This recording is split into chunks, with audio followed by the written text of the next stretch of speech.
Hello, ako si Madam P. At ito yung reading natin for Libra, Sun, Moon, Rising, Venus, Jupiter, Libra. Take only what resonates, hindi ito magra-resonate sa lahat, unfortunately.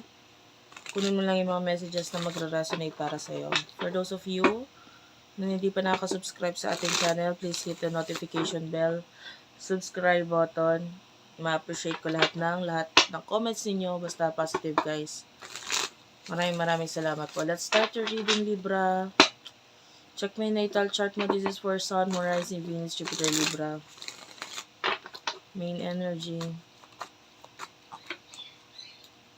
Pag di ka nakaka-relate, bigay mo sa iba.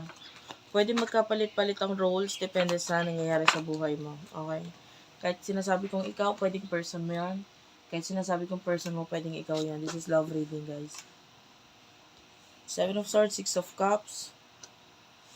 May ba sa inyo, may mga bagay kang binabalikan, maybe regarding the past, ideas, hobby. Kung ano man ito, pinupush mo yung sarili mo na tapusin or ayusin itong mga bagay na ito. I feel like may mga bagay kang nilalaban ngayon.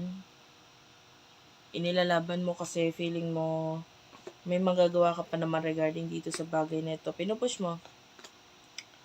Regarding family, I feel like a lot of you is may mga ginagawang favor pagdating sa family nyo, or maybe just doing something with regards sa inyong family.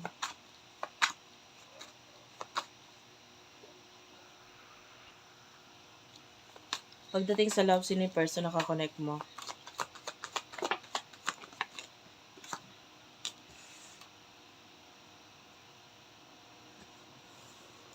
Page of Pentacles, Ace of Swords, and the Seven of Swords. Pwedeng umiiwas itong person to sa pag-iisip sa'yo. Either kasi masyado siyang immature, or maybe there's a child na involved dito sa connection ninyo. Lalo na kung may anak siya, no? Parang, ba't kita isipin ko muna tong anak ko, parang ganun.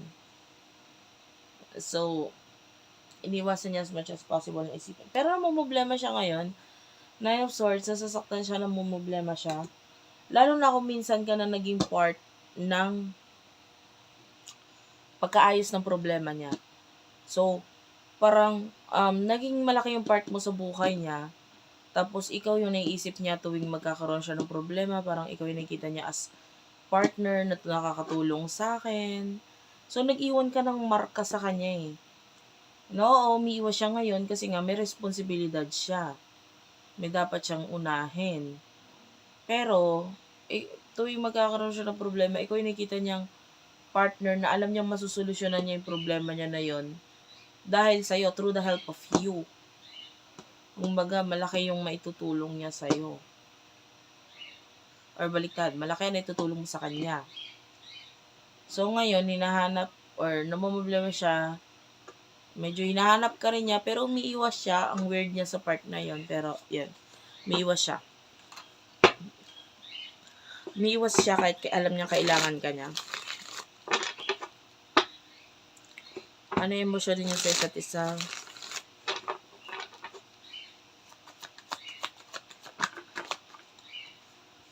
The Magician is here. Queen of Cups.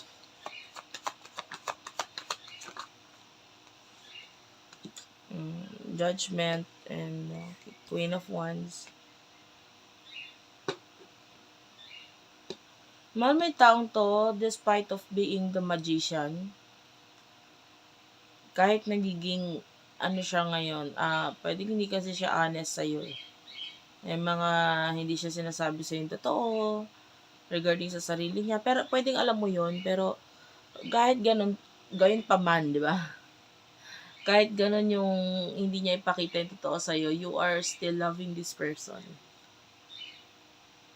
Kasi, hindi lang naman sa kanya, sadyang ano ka lang talaga, giver.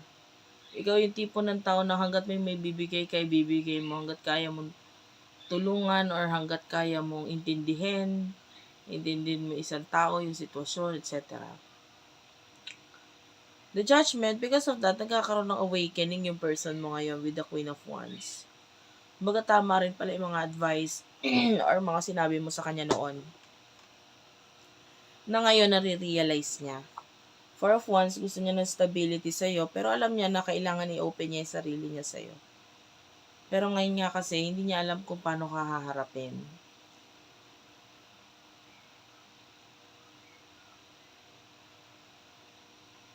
Okay?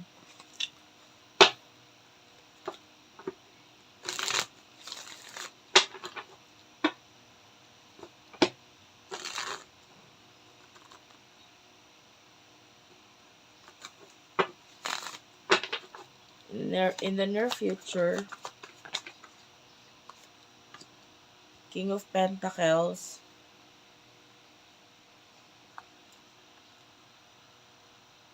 Seven of Cups, King of Swords,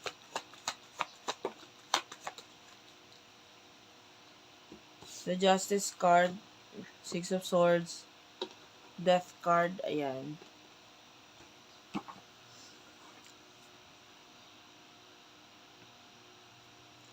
Well, you are the King of Pentacles, King of Swords. So, parang, maiintindihan mo rin or makikita mo rin yung sarili mo na parang hindi mo kailangan ng iba. Na-appreciate mo yung sarili mo, yung knowledge na meron ka, everything about you.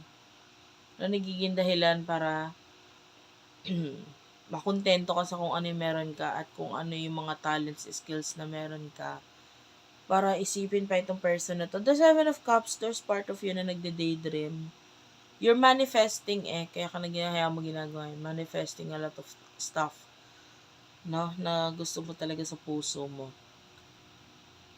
A person na kakonect mo, you do over the Justice card, the Six of Swords, and the Death card.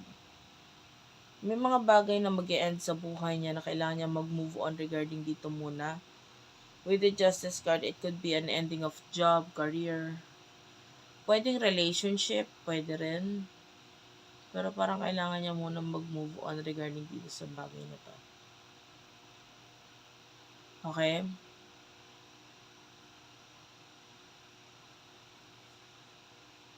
Yeah, a lot of endings, sa side ng person mo.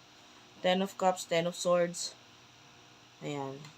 So, may mga ending siyang pagdadaanan na kailangan niya muna mag-move on. No? Bago siya makaproceed sa buhay niya, sa next chapter ng buhay niya ngayon. Thank you for watching. I love you all and bye-bye.